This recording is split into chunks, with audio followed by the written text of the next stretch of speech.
What's going on, everyone? Ravi, Abuvala here, founder of Scaling with Systems, and in this video I'm going to be talking about the biggest mistakes you can make when hiring a virtual assistant. Now, in the past 18 months, we have interviewed close to 1,500 virtual assistants.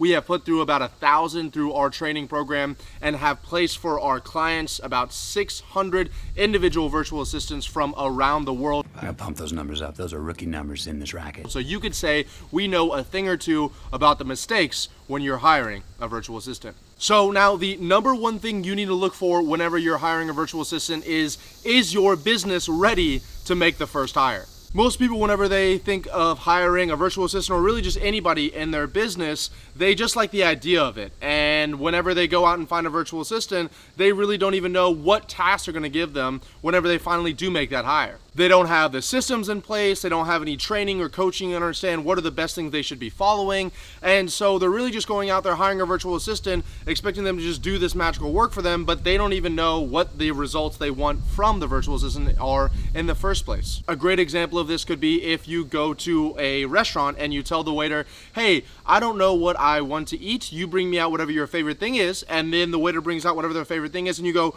what is this garbage? And you throw it in their face. The fish is fucking dog! So in order to avoid the first mistake whenever you're hiring a virtual assistant or really just anybody, make sure you have documented standard operating procedures or some kind of training manual that you can give this virtual assistant or employee so that from day one they know what the expectations are, what work they're supposed to be doing, and what results they need to deliver and how they can deliver them for you and your company.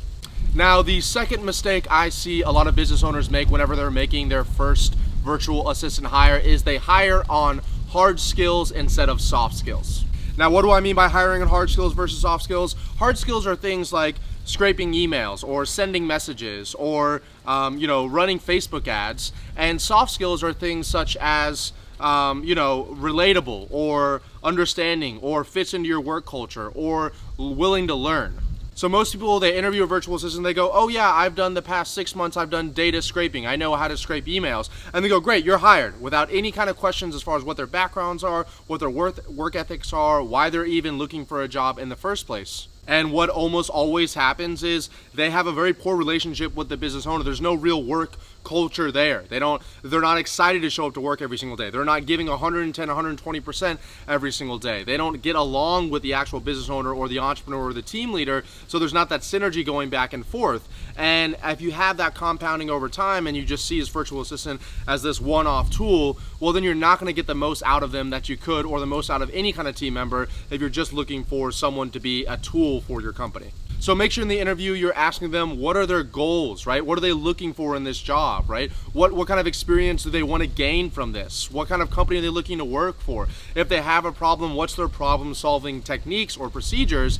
And those are all soft skills, and then you can come in once they're inside of your company, you can give them those hard skill trainings, right? You can give them those standard operating procedures, say, hey, here's how you're scraping emails, here's how you're sending messages, here's how you're doing these things, and it's a lot easier for them to have cohesion inside of your company. Now, the third and final mistake I see a lot of entrepreneurs make whenever they're hiring a virtual assistant is they don't work with an agency.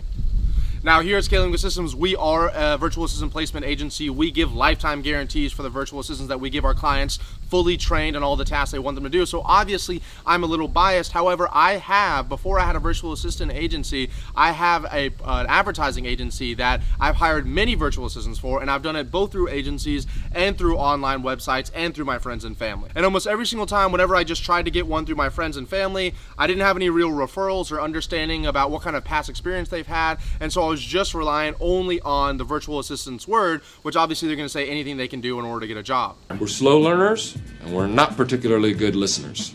That'll be a huge problem. On top of that, in case anything ever happened with that virtual assistant and they had to leave or they got pregnant or anything happened and they weren't able to work anymore, I had to then go out and find somebody brand new again and do that process all over again because I didn't work with an agency or have some kind of lifetime guarantee on their placement. Next to working with an agency, you can also go on some of these online websites, third-party websites that allow you to find these virtual assistants and you can hire them there. Although the issue with that is that you're getting somebody who's already a business owner. They're not really joining your company. They're really contractors. They have hundreds of other clients or dozens of other clients. So if something happens with your business, well, it's not the end of the world to them because they have other companies that they're working for.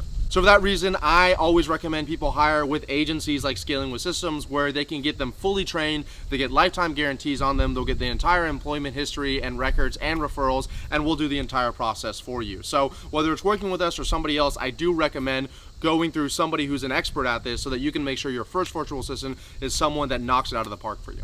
So that's pretty much it. Those are the biggest mistakes you need to avoid whenever you're hiring a virtual assistant. If you want to learn a little bit more about our hiring process, or what kind of messaging scripts we give our virtual assistants in order to get results, or what our interview process looks like, or some of the training modules that we go through, I do recommend you get access to my free course, The 3 Steps to Scaling. It's going to be the link down below. It's about 8.5 hours content, and we talk about standard operating procedures, hiring, firing, interviewing virtual assistants, lead generation tactics, and so much more. Click the link below in the description and you'll get immediate access. As usual, if you guys got some value out of this and you love this Cabo San Lucas background, do me a quick favor, give me a thumbs up, comment down below that you got some value out of this, and make sure you please hit the subscribe button and the notification bell so you can get notified the next time I release a video just like this. Thank you guys so much, and I hope you have an incredible day.